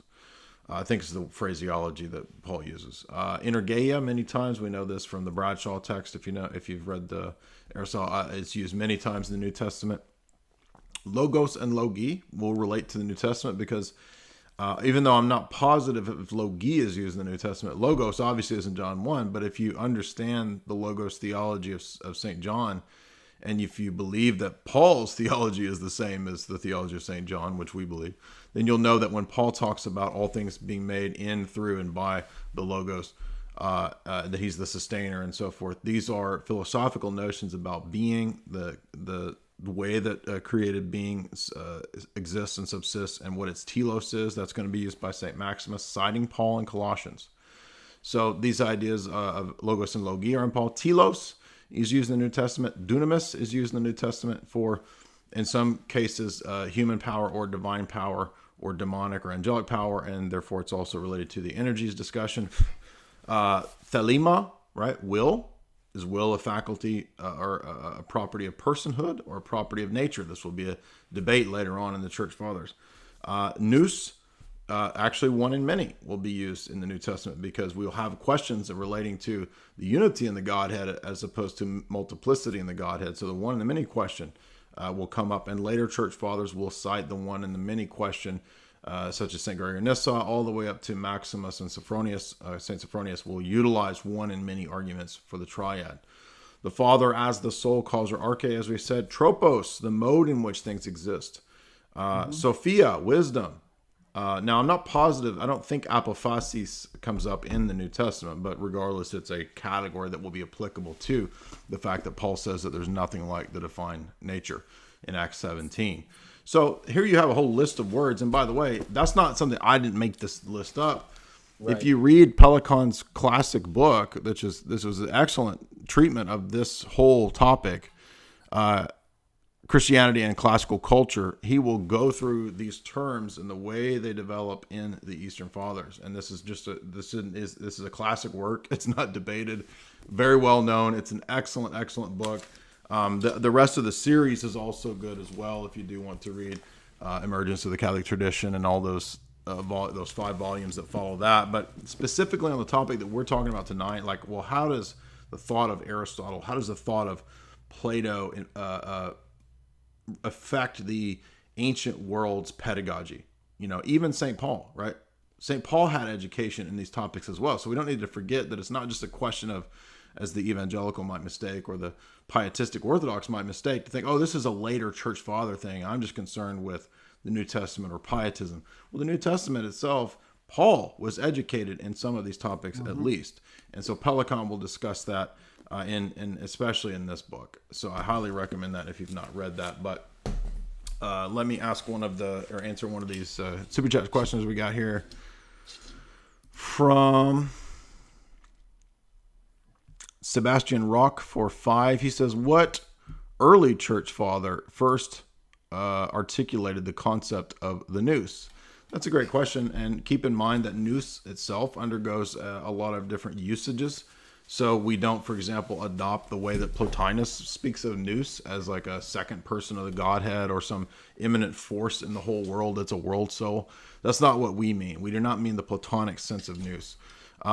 Sometimes it's used of minor intellect, and sometimes it's used of the inner heart of hearts, right? When the intellect is reintegrated into the heart in orthodoxy through hesychia, right? Then you have the proper functioning of the nous. So it's not a third thing per se. Sometimes it's spoken of like a third thing, but that third thing is really just intellect or mind and heart working in the perfect reoriented harmony that they're supposed to be, you see. And that's how ultimately Maximus says we'll perceive the logi, because Maximus talks about the nous in this way. But the best explication of this is actually in the triads, where St. Gregory Palamas just simply goes to Paul. He says, if you want to understand what noetic prayer is, go to Paul and Paul's vision of the third heavens. He says that's the preeminent example of the noetic prayer and noetic life and what we mean by nous. And that's why we can say, well, when Paul says man is body, soul, spirit, or nous, that's what he means. Do you have anything you want to add on the concept of nous? No, that's really well put. Clark, and I imagine the question was about the sense of the intellect being integrated into the heart and not simply just the Greek notion for mind. Exactly. So there's two different senses there. Nous is a great example of one of these terms that's not isomorphic between Greek philosophers and our tradition. That's another one we always forget, because I've seen people get tripped up on this where they think, oh, I saw you, Orthodox person, talking about nous, and therefore that's the same thing that Plotinus talked about. It's not. It's not the same thing. Plotinus would not believe anything like what St. Gregory of Palamas says, right? You don't practice unceasing prayer to interpret reality correctly. Let's see. Clark Daniel for $5. If Aristotle was alive today, Father Deacon, this one is great for you because this pertains to your thesis. If Aristotle was alive today, Clark says, how would he respond to Darwinism and evolution? So Jay and I had a great chat about this the other day. So, by the way, here is my PhD dissertation right there. And I've heard you're going to co-publish that with Max Lucado, right? Yeah. Okay. I'm going to burn this in my retractions. Isn't that funny that I guess it's a good thing that your position changes, that you're not so dogmatic and hard-headed. Sign of humility. I'll never give it up. I'm a diehard. Well, the first problem, you'd have to do something with Aristotle, because Aristotle believes in the fixity of species. Forms can't change. Now, one of the things that when I was a believer in theistic evolution that I had to do in this dissertation here was that I had to use, here's the external examiner's notes. I had to use some modern philosophy, some kind of Neoplatonicism, statistics and stuff like that, where you really have to kind of stretch Aristotle. So I don't think that Aristotle would believe in Darwinian evolution. In fact, there are people that Aristotle was responding to. You can find this in the Physics when he was responding and critiquing various philosophers. But an ancient counterpart to Darwin would be somebody like Empedocles. Empedocles believed that everything that we see here is simply just blind random chance, and that he tried to give a philosophical account for how that's possible. And by the way, this is really interesting. When it comes to science, there is no scientist that I found that has any novel new idea. These are all just rehashing like ancient, like pre-Socratic in like philosophies in kind of a new way, a new spin. But none of these things, even like quantum physics, you can still find within like the pre-Socratics too, like the swerve. But Empedocles believed that everything could be explained by chance. And Aristotle has a great refutation of it's impossible for there to be pure randomness or blind chance. And what he does, Aristotle often takes a word and analyzes, well, how do we use this in our speech? What do we mean by that? So he's kind of doing an analysis that gives us further insight into the words. And the example that he uses is that, well, here's what we mean by chance. Let's say you get paid and you have a teleological orientation, an intention for a certain end, telos. And that's goal-oriented behavior that requires planning intelligence, right? And that is, I'm going to take my paycheck, my money, and go to the agora in the marketplace and buy food. But by chance, you run into your debtor, and the money that was going to go paying the food now by chance goes to the debtor. Okay, so notice what Aristotle says. Just like you can't have the word part exist in a vacuum outside of the notion of implying a whole, because what is part? It means a fraction of the whole. Likewise, chance cannot exist in its meaning or ontology in a vacuum on its own. What does chance mean? It means when you have a teleological intention and goal-oriented behavior, and some other goal ends up crossing that, that's what we mean by chance. And if we took this in terms of statistical analysis, even modern statistics doesn't have a notion of pure randomness. Right. Yeah. What is randomness? It's the, I mean, if you're graphing the, plotting the growth of Giselle and Africa over time, and you have some type of linear or logarithmic function, what would be random would be the groups off the ordered function. And so even randomness is defined according to an ordered, intelligent, and function. Yeah. And so he uses those arguments against Empedocles. There is no such thing as, it's a meaningless term to say pure blind random chance. Yeah. That can actually be used, those arguments, I think, for Darwin and neo-Darwinian evolutionists too. Yes. That word doesn't even, you might as well just have verbal diarrhea at this point, because that doesn't even make any sense. There's no coherence or meaning behind that. Van Til makes that argument about randomness and chance. I should add. Yeah, go ahead. I forget who said it. You and I have heard things that are really bad, really wrong and false. Then there's some things that don't even rise to the dignity of being false. They're just meaningless. That would probably be one of them. It's like, there's nothing to even say true or false to. It's, again, verbal diarrhea. All right, Sandvich, thank you for that. Sandvich Heals, $2. I'm not going to read that. Mean Joe Hicks, $10. Hi, Jay. Here's a strange thank you for banning me on Twitter, which led me to finding all this life-changing information about orthodoxy. Yes, see, sometimes it is necessary and good to ban people because it does provoke them to reconsider their notions. And if you get bombarded by a bunch of garbage all day long like me, you do get used to banning people. So just a couple points I would add to Father Deacon's excellent lecture tonight would be, if we want to look at some of the patristic ways of how Aristotle is adopted, modified, used, certainly the Pelican text, but one of the easiest that's not too advanced. It is a little bit advanced at the beginning, but then interestingly, Maximus moves into things that are very practical, is the 200 chapters on theology.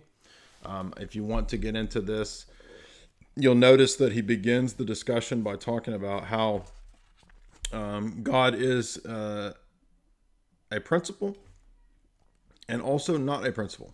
So in what sense could God be a first principle, and could we utilize Aristotle's conception of God, and yet at the same time do we not accept Aristotle's? That's the first thing Maximus talks about in this work, and it's a good example. And then he moves into very practical things. So it's this weird, it's an uncommon notion of, in Maximus's mind, the harmony of something that's philosophical or just another way of speaking about the world and truth that ultimately for him is connected to virtue in the person of Christ. They're not disconnected in his mind. And a lot of people's minds are disconnected. Oh, you're talking about philosophy. That's something, there's Jesus over here. Well, it depends on what we mean. I mean, Philosophia, the Bible talks about Sophia, or God's wisdom. And I'm not talking about like a female part of God. I'm not saying that. I'm just saying that it really, we may be speaking about the same things in different verbiage, basically, is what I'm trying to say. Another good one, again, is the notion of person in the Orthodox tradition.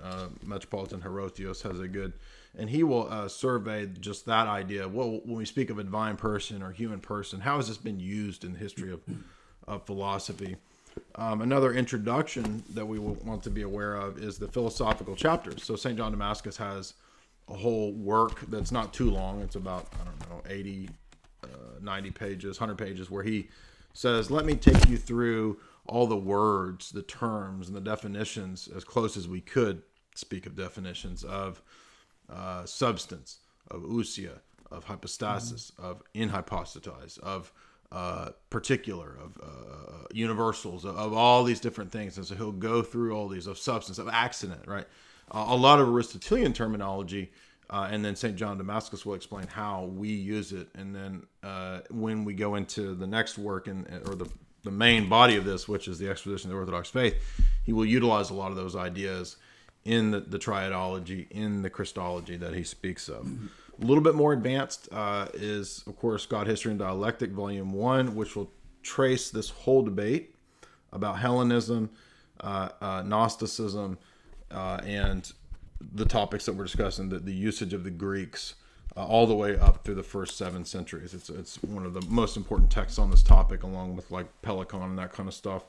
And then we should also be familiar with Dionysius as well, because in particularly the divine names, he will cover this subject of how do we name God, how do we use philosophical terms, how do we ferret out false philosophy from true philosophy. All of those are great things that we should be familiar with as introductory statements on this topic if you want to get into this stuff. Is there anything that you want to recommend, Father Deacon? Now, I know you have multiple other Aristotle lectures that I've heard, and so I want to definitely direct people to your channel. Everybody subscribe to Father Deacon. You'll see, if you click on his videos, you'll see several videos back.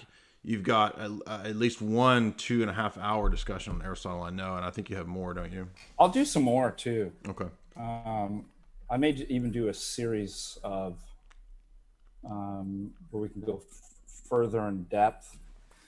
We could go through the categories. I really like De Anima a lot. The metaphysics can be important, especially when we get to issues of the Patristics. By the way, I think we should say too, just clarify a few things. Let me just get a few things off my chest. We're not saying that all Christians have to go study philosophy. Okay, there are many members of the one body that are given different talents. What we're saying is that simply studying philosophy is not taboo.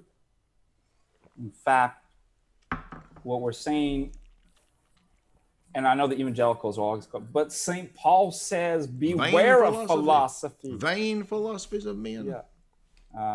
Yeah, you should be aware of, Jay, as you pointed out, the love of wisdom is not a bad thing. Philosophy is defined as the science of thinking correctly about all things. Humanly possible is not a bad thing. To think clearly and critically, that's not bad.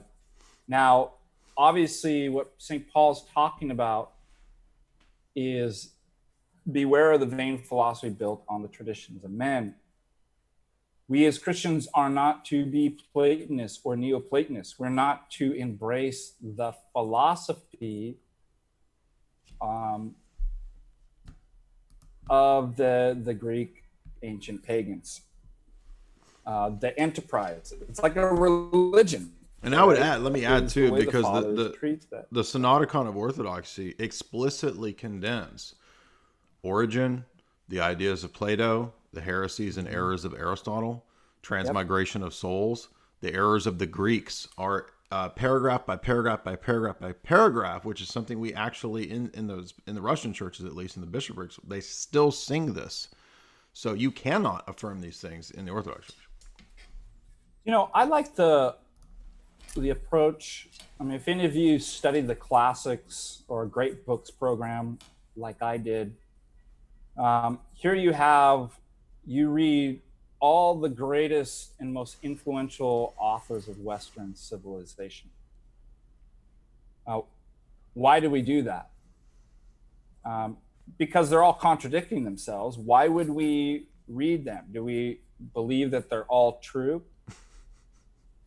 No, the idea is that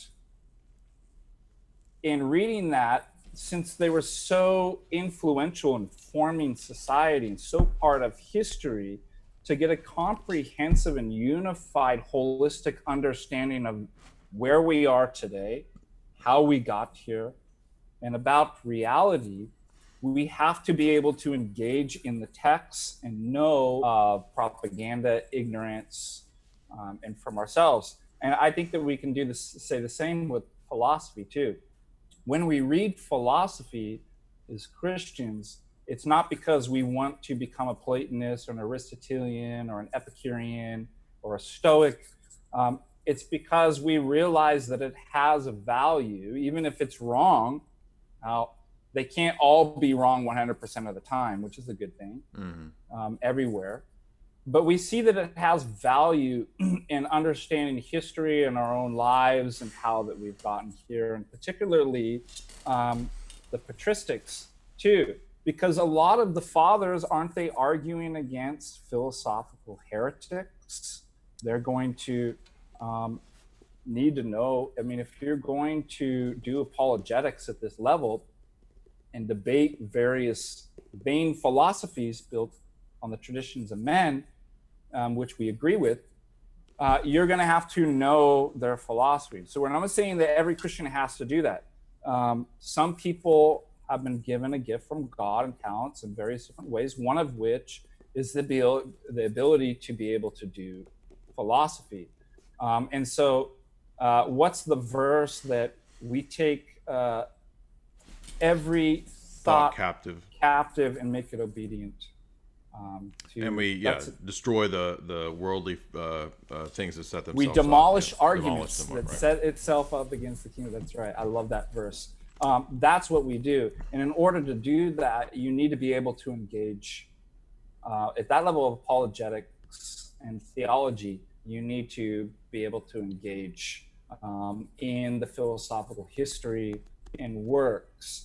So, I mean, it's a different type of theology, too. There is, as Vagorous Pontus says, the true theologian is the one who prays, and the one who prays is true theologian.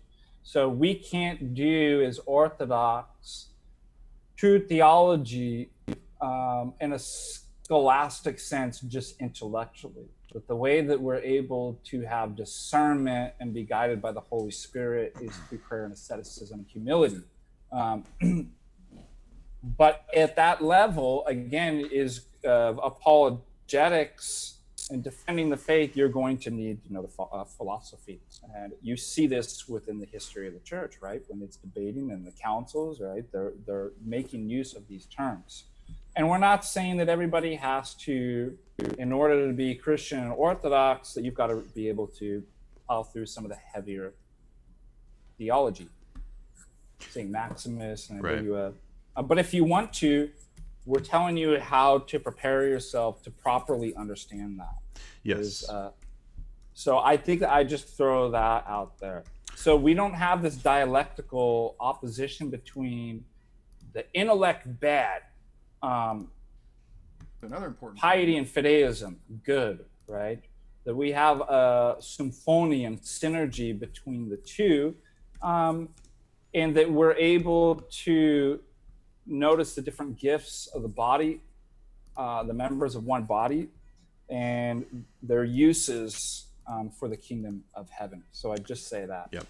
I would add too, on that text by St. John Damascus, the philosophical chapters, back in 2016, 4 years ago, I did a whole talk just on that book where I go through all the terms, how they're used. And so I put that into the chat. So if anybody wants to go back and watch that lecture, which could function as an addendum to the talk today. I'm not trying to say don't go to Father Deacons, but I'm saying the way I take the discussion is to talk about how the church fathers use these terms and how they're developed and transformed in the Orthodox mindset. And so I lectured from that text of John Damascus back in 2016. And that talk has done very well. It's got quite a few views. So if you want to go check that one out. There's also other talks that and your other one too, where we did key terms in the fathers. Yes, I was going to say we also did do our version of this as well. And there was and then I wanted to add two more things. So we do have more super chats. Thank you guys.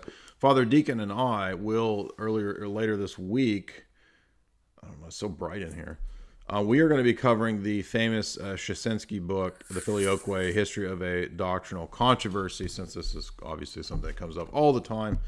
Now, again, unfortunately, absolute divine simplicity is in the backdrop of what conditions the Filioque. Of course, many people don't know this, and they hear, what are the differences between Protestant and Roman Catholic Christianity, Orthodoxy, and the first thing they'll hear is Pope and Filioque. So they think that, well, that's the main issue. even though ultimately Filioque is actually conditioned by the Ordo Theologiae of absolute divine simplicity. Regardless, we talked about that many, many times for many, many years. So it is, therefore, I think, advantageous to go ahead and move into a discussion of the Filioque proper, which we will do from the basis of this text, which is kind of the known normative academic work now on this topic. It's not an apologetic for either side. It's really just looking at the way the term and the argument has progressed from the time of the New Testament up through the early patristic and later well, for us it's all patristic, but you know what I'm saying in terms of academia speak, the patristic to Middle Ages to the modern period. So really good book. I enjoyed it. So we're going to be talking about that in the next few days. I don't know exactly what day. We'll iron that out later, but if you're looking for that, I think that'll be a great discussion on some pretty advanced theology. So this will not be for noobs, but if you do want to read that book, go ahead and get it, and you'll be pretty brushed up. I think, by the way, Soshinsky has eventually, I'm told he eventually became Orthodox, so I think he's looking into this topic.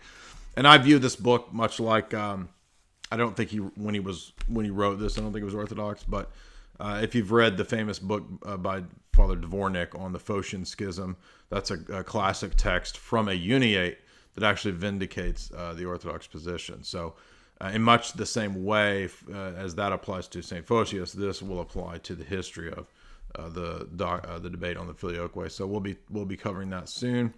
And then we got a couple more super chats here. We got Alfonso. He says, Father Deacon, when is your next course? Oh, yeah. I was just thinking about that. So one of the things is I'd reached out to people because of the Carunca lockdown quarantine. And a lot of people being out of work, they weren't able to afford that frequent because what I was doing is I was releasing a lecture in the logic course every 2 weeks. And I started to find that the numbers were like really, really decreasing. The amount of people that were signing up. And so I talked to a lot of people and they were saying, we really want to take the course, but we're just financially struggling. We need a scholarship fund. We need people to donate so that for the poor folk, we could give scholarships to my courses. So I'm actually thinking maybe next week, perhaps. But I just wanted to space it out a little bit more so it wasn't as frequent. But next chapter is going to be, it's going to get more and more intense. And for those of you that don't know, where is my logic book? I'm actually teaching a course. Here's St. Spiridon. I'm teaching a course, a university level course on Patrick Hurley's logic. Where each lecture is about 2 hours and you get the free PDF. Now, this is a $90 book. You get a free PDF book. You get my free slides and notes and stuff like that. And then I just go through chapter to chapter and it advances. We're going to, and then I sell those as packages. $40 each lecture. If you bundle them, that it's $5 off. Then 10, 15, 20, et cetera, et cetera. So that's really good too, especially if any of you want to do apologetics and defend the faith. We go through how to construct arguments, how to identify fallacies, how to tell something valid versus invalid in various methods. And then we'll start going into categorical syllogisms, propositional logic as well as it gets more advanced. So thank you for that. I will get it soon, hopefully next week or the following week. But I just want to give you guys enough time to save up your KGB cryptocurrency, Russia-backed cryptocurrency. Well, Jack for $2 says, if God has a plan for us, how do we have free will? I'll let you answer that. Oh, okay. This seems to be a problem in like the West with this kind of dialectics that typically you get this in kind of Reformed theology that that your free will is an antithesis to God's sovereignty, that it couldn't be sovereign, and you get this pitted against God's omniscience and things like this. So it's one thing great about Orthodox theology is it breaks the dialectical tension between the opposing categories, so that God's foreknowledge, his wisdom, his omniscience, and his plan does not mean that you have no free will. I have a whole thing about time.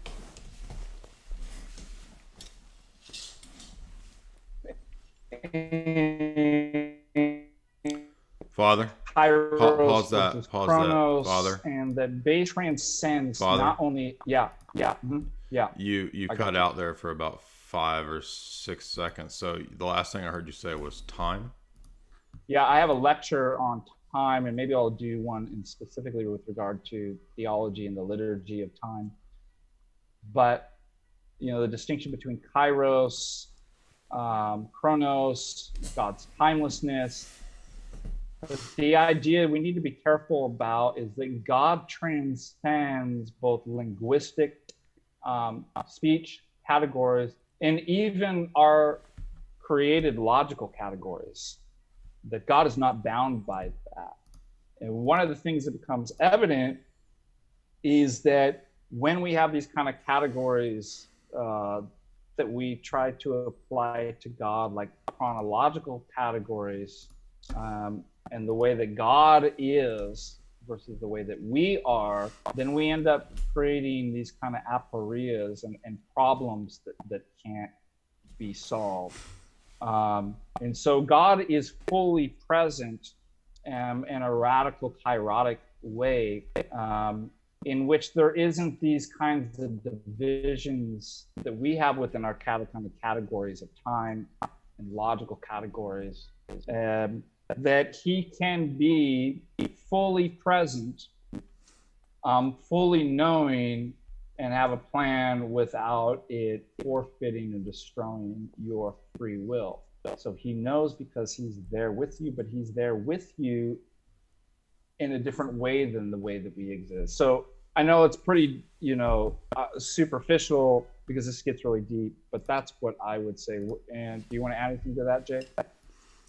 I would just say that in terms of revelation or revealed theology, what's in the Bible, we have, I think, a form of compatibilism presented, which is that if you read the story of Joseph, for example, Joseph's brothers sell him into slavery, and they have the intention ultimately of basically killing him or getting rid of him in some way. And then by the end of the story, the brothers come to Egypt after Joseph, many years later, has been raised to a position of power.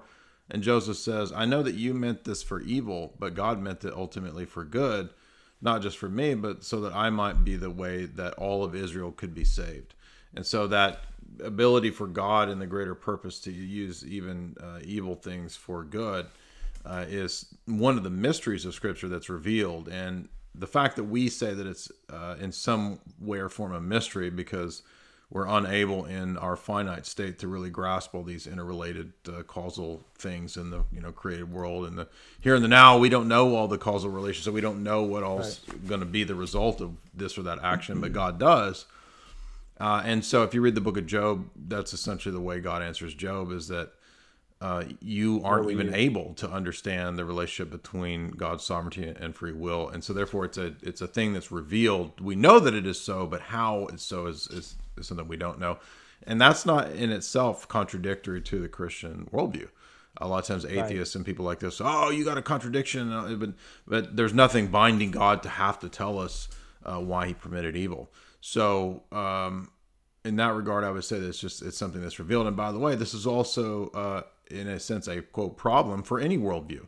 So it's kind of a false thing that a lot of times atheists will set up where they'll say, you can't answer the dialectic of determinism and free will, so therefore your worldview is not coherent. But actually no worldview can give what they're... So they're setting up this impossible task that no worldview can actually answer. So that's one thing that I like to call out, because that's kind of a misunderstanding. Yeah, I'd also say too is that people always tend to stress this, that you have to explain the how in Yes, order exactly. for it to validate that it is. But for example, I'm looking at a car driving by. That's true, that it is. Do I have to know the mechanics of how it is in order to affirm that it is? Yeah, hardly anybody understands how a Mac or a iPhone works. They're so complex now, right? Yeah. Well, you don't have one in your hand, and it ain't real until you explain the hows and the mechanics. Yeah, right. So it's an inconsistency, and you can call people out for inconsistencies. Yeah, and for impossible standards, right? Impossible standards for thee, but not for me, right? Exactly. Sandvich again says for 5, I'm sorry about my last message. You don't have to be sorry. Is there a specific way of, I'll let Father Deacon answer this. Is there a specific way that we utilize the prayer rope? Not as far as like a rule, like you have to do it this way. I think it's supposed to be strapped around the neck, and then you extend it up. Hey, could you bring me my prayer rope? You extend it. You hang it from something that can support you as you hang, right? Yeah. So I'm getting my wife to get my numerous prayer ropes. She brings a noose. Norwegian noose. Get it in Noose. Yeah, somebody's made that real funny. Oh yeah, here, look at guys. I'm so excited. Oh, which one do you want? I got what you need, man. I got the. You sell these on the street. Get kids to push them. Hey, kid, come here. These are the real things, man. You can feel by the weight that these aren't knockoffs. So this is the. Hey, man, you got a Gucci one? You got a Gucci rope for me? Have you seen this? Like how long this one is? Whoa. Let's not use that one. This one is an Old Believers. Okay, I won't go into that because that'll be complicated. Let's just use this one here. So the traditional way is, again, with each one, and you could do the short or the longer version, the Lord Jesus Christ, Son of God, have mercy upon me, Lord Jesus. As you move, right? Now notice that when you get here, that you have a bead. Some might have a large knot. Some may not have it. And there you can introduce another prayer, like more honorable than the cherubim, more glorious beyond compare than the seraphim. Without defilement, you gave birth to God. The word, truth, Theotokos, we magnify you. Okay. The idea, however, is unlike the Roman Catholics, what you don't want to do is visualization. You don't hear them. What you eventually want to do is you have the audible words, and that goes into the mind, right? So then you're thinking about the words, and then you want to bring those words down into the heart. So you kind of have these different stages, and the more that you do this, what you'll start to realize is that you don't have to say the words. You end up quieting the mind. So it's almost like a pattern, i.e. a form, right? You are taking on the form in reality that the prayer is signifying. And that is Christ and the divine energies. And soon the mind will be quieted, so there won't be any distractions or anything like that. And you'll get better at this. You need to practice this, especially in a quiet place. You need to repeat this over and over again. But soon you'll enter in with a mind quiet. You're not speaking. And the pattern and the form is now simply in the heart and being, in which there are no more obstacles between you and God. And as you start to go through this, you have now entered into the noetic prayer and can experience the divine energies of God. So again, you don't need to get all fancy about, there's been talk about some of the monks doing breathing and stuff like that. Don't need to worry about it. It's simple. just go through, Lord Jesus Christ, Son of God, have mercy upon me, the sinner. And then you have to write the PhD on Aristotle, or else you won't get it. I'm just joking. Okay, let's see. Do we have any more? I screwed up and I hit the wrong thing and I made the screen all messed up, but I think I fixed it now. Okay, I don't see any more super chats, so thank you guys. Great discussion, and Thank you, Jay. Be sure and subscribe to Father Deacon. His channel is there below, and we will later this week do the Soshinsky book, and then, as I said, he's got old lectures on Aristotle, and he's going to be doing new ones. So thank you so much for that. I think that was a good introduction. We have some of the basics. I got one last question though that we didn't touch on, that Aristotle is important for, that people kind of miss because we get so caught up in the ontology, the logic. What about Aristotle's civics? I actually had a grad class on Aristotle's civics. Could you give us maybe a brief kind of overview of his influence in the political realm and the golden mean, and what kind of a polis would Aristotle have favored? Yeah, so you have the politics. My cat. You have Aristotle on cats, and no. So, by the way, you know what I love about Aristotle is his arguments against democracy. Mm-hmm. Yeah. Which are really good. Yeah, I'd say what's important too is to study the Nicomachean ethics, Eudemonic ethics is going to be important. The politics, I'm trying to see here if I've got. He basically breaks down. He has like he talks about kingship, aristocracy, being few rulers, polity, many rulers. And yeah, he kind of he does the same thing Aquinas does, where he kind of gives a gradation of like, well, this one's better in this regard, but the dangers of this one are this, right? So if you have a king, it can do this, that's good, but the danger is that it can become a tyranny, and then he kind of grades them, and he thinks democracy is the worst. Here's a great quote from the Politics, 1252b, 29 through 30.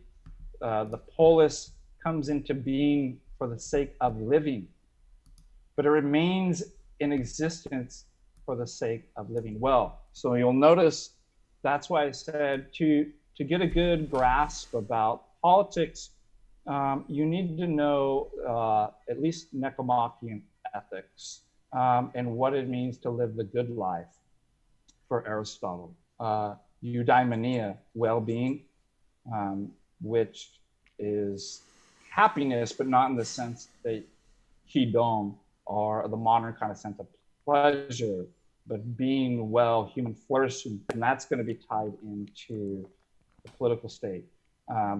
Maximus will use this terminology too. He will utilize being, well-being, ever well-being. Yeah. So the whole purpose, as far as the structure, whether it be rulers be one, many,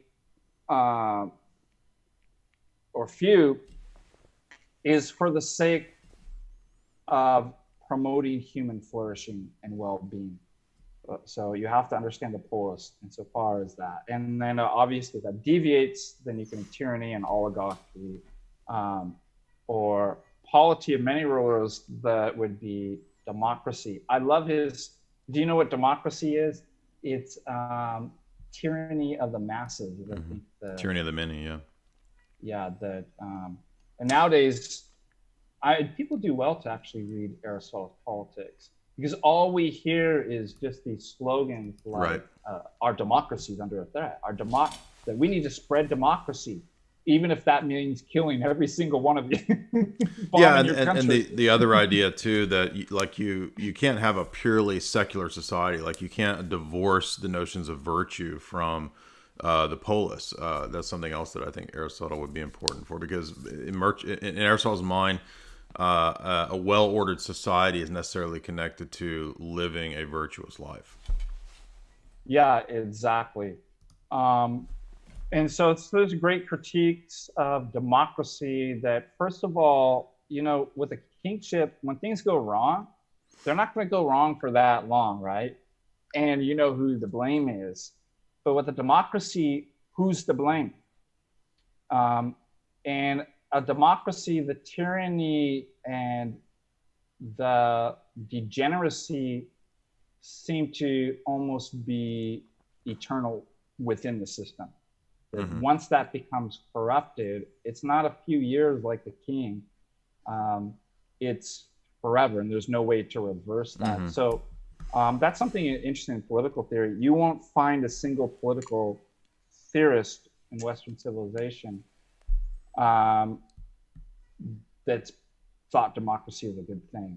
The only one that I can find is Rousseau, and he would say that would only work on a very small, very, very small level. So I think we do well to read Aristotle's Nicomachean Ethics and the Politics and understand about, because especially like you'd said, the notion of eudaimonia and human flourishing is something that we definitely, in virtue ethics, that is compatible, at least one aspect of Aristotle that's probably compatible with orthodoxy in many ways. Yeah, there's definitely influence from this in this regard with Maximus for sure. All right, thank you so much, Father Deacon Dr. Ananias, and we will return soon with Shashinsky. Yeah, and what'll be nice with the Shashinsky is because this is going to relate, and this is something we didn't get to talk about in the talk tonight, but Greek, the primacy of ontology and unity over, and this kind of dialectical multiplicity over the multiplicity is going to be something that the Latin West embraces. Yes. And one thing that Jay and I talked about, was that the Roman Catholic doctrine of absolute divine simplicity, as espoused by Aquinas, really comes from Aristotle. That you have an absolute simplicity of substance and essences within the world too, and this will be, not only with God, Aristotle's conception of God, but even within the world as well. So, and why is that important? Because this is all going to relate to the issues of the Filioque, that starting with essence and unity over personhood and multiplicity is going to be a different ordo theologiae the West takes on, the Latins, that the Byzantines and Eastern Orthodox don't. Yep, I would also add to check out my recent talk that I did yesterday on the catechetical lectures, because we'll see in the catechetical lectures that St. Cyril of Jerusalem also teaches the essence energy distinction, and he'll teach the Father is the sole arche of the Godhead. So the beginning point of the Godhead is personal, he will say, just like Basil and all the Cappadocians. So, all right, thank you, Father. Everybody go and subscribe to Father Deacon. Thank you.